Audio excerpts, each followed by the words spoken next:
Actually problem ये है कि मैं कुछ दिनों पहले अपने कॉलेज में एक लड़के से मिली और उनसे मिलने के बाद मुझे रियलाइज़ हुआ that I have fallen in love with him.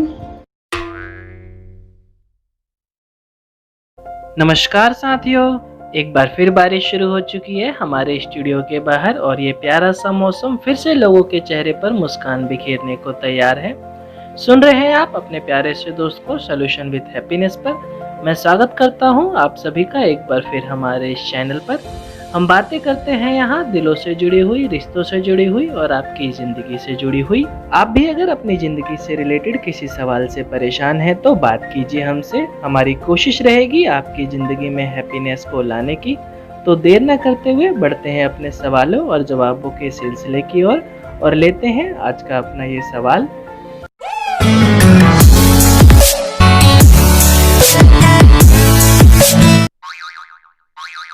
Hello sir, my name is Shreya and I am from Bengaluru. मैं एक यूनिवर्सिटी में यहाँ स्टडी करती हूँ एंड लास्ट ईयर है मेरा कॉलेज का। एक्चुअली प्रॉब्लम ये है कि मैं कुछ दिनों पहले अपने कॉलेज में एक लड़के से मिली और उनसे मिलने के बाद मुझे रियलाइज़ हुआ that I have fallen in love with him.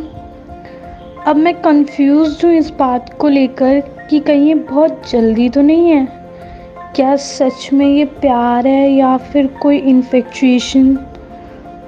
मैं बहुत ही ज़्यादा उलझन में हूँ इस बात को लेकर, तो प्लीज़ सर आप बताइए मैं नेक्स्ट स्टेप क्या लूँ। मैं आपकी परेशानी समझ रहा हूँ मैम। ज़िंदगी के जिस मोड़ पर हैं अभी आप, ये मोड़ लगभग सभी इंसानों की ज़िंदगी में आता है।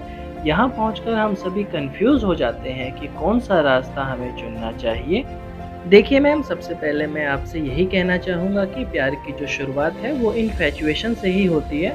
बस दोनों में फ़र्क ये होता है कि हमारा ये इन्फैचुएशन वक्त के साथ धीरे धीरे कमज़ोर होता जाता है और फिर ख़त्म हो जाता है। वहीं प्यार की बात करें तो ये वक्त के साथ और गहरा और मजबूत होता चला जाता है। देखिए, रिलेशनशिप का जो पहला स्टेप है वो है अपने प्यार की राह में धीरे धीरे चलना और सब्र के दामन को सदा पकड़ कर रखना। हम कई बार जब एक नए रिलेशनशिप में होते हैं तो जल्दबाजी और एक्साइटमेंट में कुछ ऐसी चीज़ें कर बैठते हैं जो सामने वाले के ऊपर नेगेटिव इम्प्रेशन डालती है। देखिए, किसी भी रिश्ते की शुरुआत एक अच्छे जान पहचान और एक ऑनेस्ट फ्रेंडशिप से शुरू होती है। कोई भी वो रिश्ता जो हम चाहते हैं कि लॉन्ग टर्म तक चले, सारी ज़िंदगी वो इंसान हमारे साथ रहे, हमें समझे, हमें पहचाने, हमारी केयर करे, हमारी आशाओं, हमारी उम्मीदों पर खरा उतरे। इसके लिए सबसे ज़रूरी है हमारा उस इंसान को समझना, वो कितना सेंसिबल है, ज़िंदगी को किस नज़रिए से देखता है। ये सब आप तभी जान पाओगे जब आप उनके क्लोज रहोगे, जब आप एक बहुत अच्छा टाइम उनके साथ स्पेंड करोगे।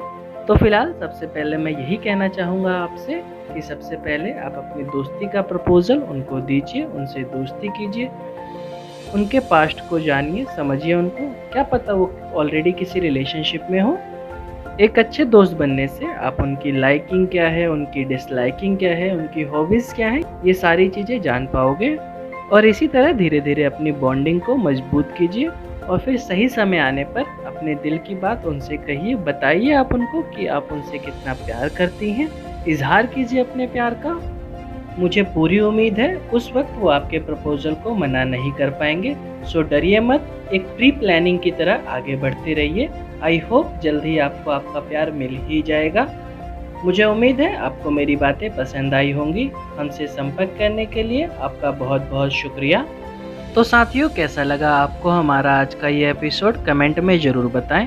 और इसी तरह की और भी वीडियोस को देखने के लिए आप हमारे चैनल की प्लेलिस्ट में जा सकते हैं, जहां खुशियां आपका इंतज़ार कर रही हैं। दोस्तों, अगर आपको ये वीडियो पसंद आया हो तो लाइक कीजिए इसे, क्योंकि आपका एक लाइक हमें मोटिवेट करता है आपके साथ जुड़े रहने के लिए। साथ ही आप हमारे इस चैनल को भी सब्सक्राइब कीजिए और साथ में जो बेल आइकन है उसे भी प्रेस कर दीजिए। जल्द ही फिर मुलाकात होगी आपसे, तब तक के लिए बने रहिए हमारे साथ। आपका बहुत बहुत शुक्रिया।